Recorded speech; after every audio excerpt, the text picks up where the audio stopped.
Harlan County is dying the way a lot of farm counties are dying. Slowly, and then in the last decade, not so slowly. The young people leave. The storefronts on the main street go dark one at a time and do not come back. What holds a place like that together, when the economy that built it is gone, is something harder to name than money. It is the agreement, the shared understanding of who everyone is and how things are done and what is not discussed. Towns like mine run on the agreement long after they have stopped running on anything else. Wendell Krause ran the butcher shop on Main Street, the way his father had, and his grandfather. Krause and Son, the sign said, though there had been no son in 2 generations, and Wendell never married. He was a big, quiet man, with forearms like fence posts, and a way of going still when he listened that made people feel heard. Everybody liked Wendell. I liked Wendell. He gave the church a side of beef every Christmas, and he never once charged the Hagen boy for the scraps he fed to his dogs and his sausage. His sausage was the thing the county knew us for. People drove from 3 counties over. The recipe was his grandfather's, he said, and he would smile when he said it, and that was the end of the conversation, because the agreement covered the recipe too.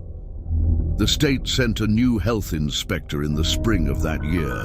Her name was Diane Foresight. She was maybe 40, from the state capital, thorough in the specific way of a person who has been told her whole career that she is too thorough and has decided to take it as a compliment. The old inspector, Ed Mabry, had retired. Ed had inspected Krause and Son for 30 years, and it had always passed. Because Ed was from here, Ed understood the agreement. Diane was not from here and did not. She failed 3 businesses in her first month. The diner for a cooler running warm, the grocery for expired stock. Nobody minded much. Those were fair. Then she scheduled an unannounced inspection of Krause and Son, and that was different because Krause and Son had not had an unannounced inspection in 30 years, and the agreement did not have a place to put the idea of one. I know about the inspection because Wendell called me the morning of it, not panicked. Wendell never sounded panicked.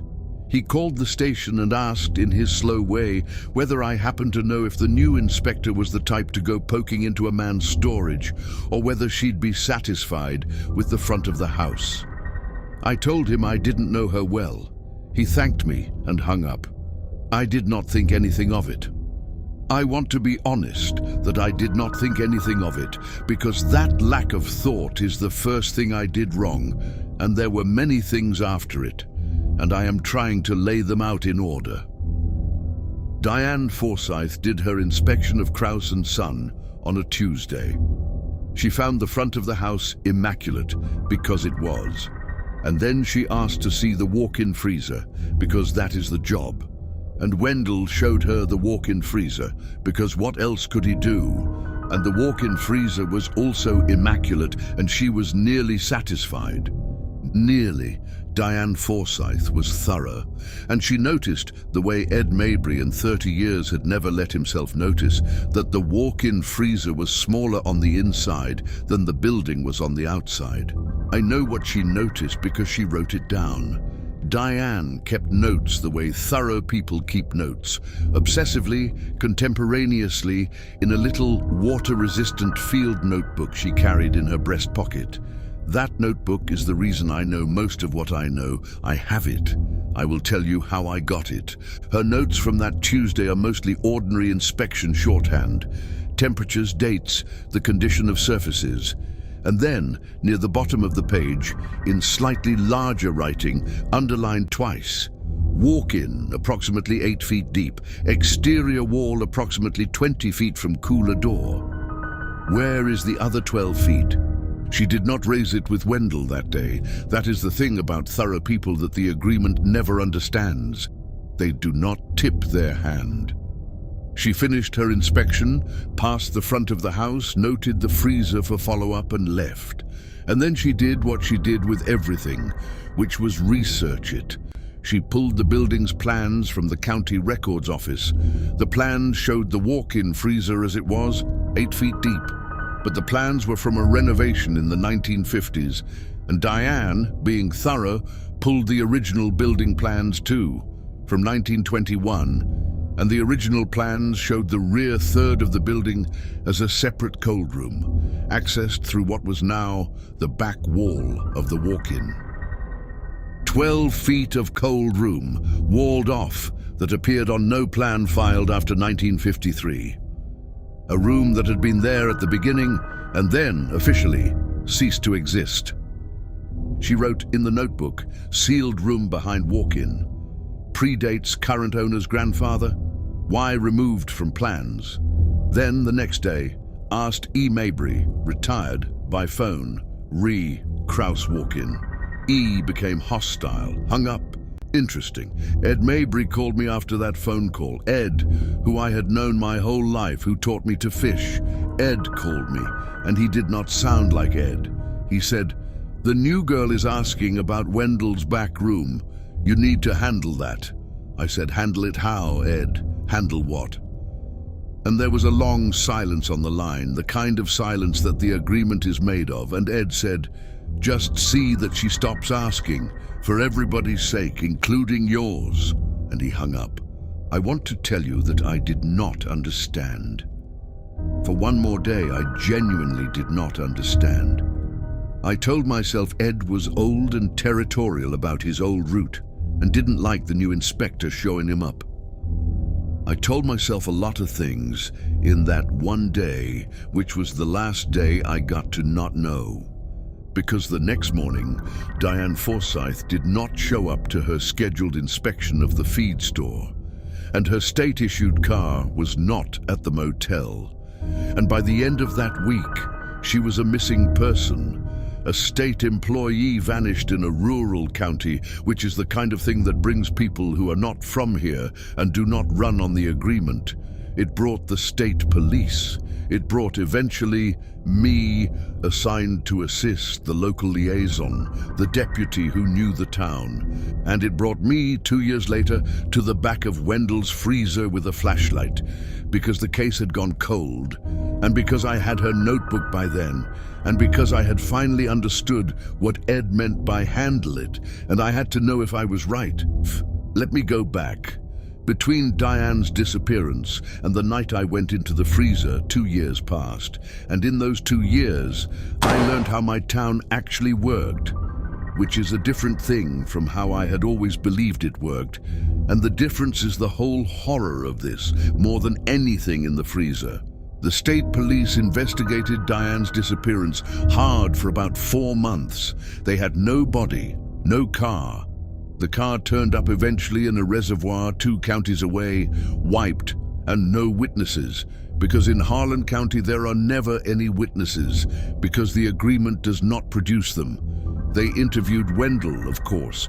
Wendell was the last scheduled appointment in her notebook. Wendell was calm and cooperative and grieved seeming and had, it turned out, an alibi. He'd been at a county cattlemen's association dinner the evening Diane was last seen, in a room with 30 other people, all of whom confirmed it. 30 people. That detail sat wrong with me even then, before I understood. 30 alibis, delivered smoothly, by 30 people who all happened to remember exactly where Wendell Kraus was on a Tuesday evening 8 weeks prior. Here is what I came to understand, slowly, in pieces, from Diane's notebook, and from the things people in a small town let slip when they have decided you are one of them. The back room of Kraus & Son had been in use, on and off, for the better part of 100 years, and it was not Wendell's secret, it was the town's. They did not call it anything. People who do a thing like this do not give it a name. The name would make it a thing, and they needed it to stay a feeling, an understanding, an agreement. But it worked like this. Every so often, not often, sometimes years apart, Harlan County had a problem that the law could not solve, and the town did not want it to. A drifter who lingered too long and made the women uneasy. A man who beat his wife and put her in the county hospital twice and walked free both times because she would not testify. An outsider who came asking the wrong questions and would not be satisfied with the agreement's answers. And a few men, never the same few. That was part of it. The responsibility was shared. The responsibility was diffused until no single person could be said to carry it. A few men would have a conversation. Not a formal one, a conversation at the back of the feed store, or after the cattleman's dinner, or on a porch, and a name would be agreed on, and the problem would go to Wendell, and the problem would stop being a problem, and nobody, not one soul in Harlan County, would ever say a word, because the word would break the agreement, and the agreement was the last thing the town had that still worked. And every summer, at the county fair, Wendell Krause won the blue ribbon for best sausage, and the whole town clapped, and the clapping was the agreement saying thank you out loud, in the only way it ever allowed itself to. Diane Forsyth was the outsider who came asking the wrong questions and would not be satisfied. She failed the diner and the grocery, and that was fine. But she found the 12 feet that were not on the plans, and she would not stop, and so a few men had a conversation, and her name was agreed on. I do not know which men. That is the design. I will never know which men. I have shaken all their hands. I'm not going to describe in detail what I found in the back of Wendell Krause's walk-in freezer the night I finally went in, 2 years after Diane disappeared, with her notebook in my jacket and a flashlight in my hand, and the shop dark around me, because Wendell was at the hospital by then, dying of the thing that was eating his pancreas, which I have come to think of as the only justice that ever reached him. I'm not going to describe it in detail, because the detail is not the point, and because some of what I saw I have not been able to put down in 2 years, and I am not going to pick it up now to hand to you. I will tell you the shape of it. The shape is enough. The shape is what I carry. The back wall of the walk-in had a seam in it if you knew to look, which Diane had known and I now knew. Behind the seam was a door, and behind the door was the cold room from the 1921 plans, 12 feet deep, refrigerated, clean. Wendell kept it clean. Wendell kept everything clean, and fitted out as a second processing room, a second set of equipment. A second drain in the concrete floor, dark stained at its edges, in a way the bleach had never fully reached. Hooks, a long steel table, the ordinary tools of a butcher's trade, which are the same tools whether the work is ordinary or not. And that sameness is a thing I think about when I cannot sleep. And there was a chest freezer along the back wall, and I made myself open it, and what was in it is the part I will not describe, except to say that I understood, finally and completely, what the county had been eating for 9 blue ribbons and longer, and that I went out the back door of Krause and Son and was sick in the alley until there was nothing left. And then I sat against the brick, with Diane's notebook in my lap, and made the decision that I am going to tell you about now, the decision that you are going to hate. I had a phone in my pocket, I had a camera, I had a notebook documenting a state employee's investigation into exactly this. I had probable cause for 12 warrants. I had, in that alley, sitting against that brick, the power to bring the entire thing down. Wendell dying anyway, but more than Wendell. The committee, the conversations, the 30 alibis, the whole 100-year agreement, all of it, finally, into the light. I photographed the room, everything in it, the seam, the door, the drain, the table, the freezer, and what was in it. I documented all of it carefully, the way Diane would have, because some part of me that was still a deputy needed the record to exist. Even as the rest of me was deciding what I now have to confess, I decided. I did nothing. I sealed the room back up. I took the photographs and the notebook home, and I put them in a lockbox, and I told no one.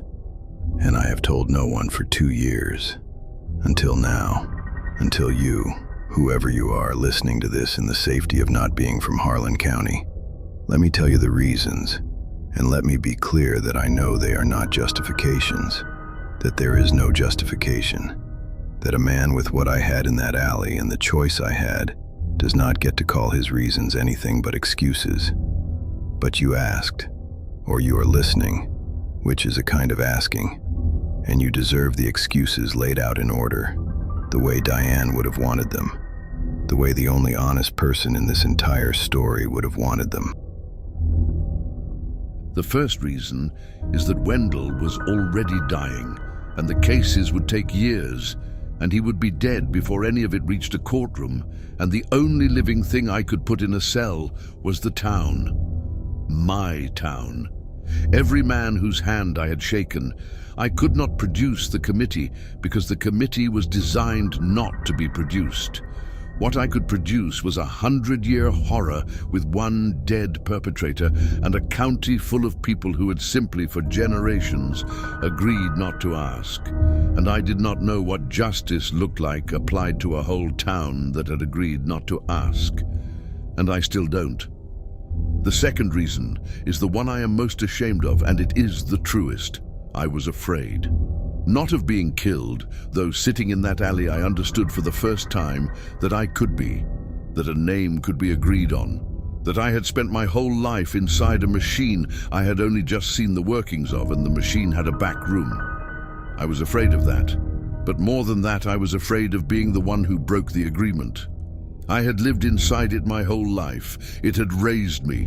It was, I understood in that alley, the thing I was actually made of, underneath the uniform, and to break it would be to break myself. And I was not brave enough, and I am still not brave enough, and that is the truth, and it is the worst thing I know about myself, and I have decided to say it out loud. Wendell Krause died 11 days after I went into his freezer. The shop closed. His will, it turned out, left the building to the County Historical Society, which found it charming and has talked about making it a museum of small-town commerce, and I have not been able to make myself tell them about the seam in the back wall of the walk-in, and the lockbox is still in my closet, and I check that it is still there more often than a sane man would.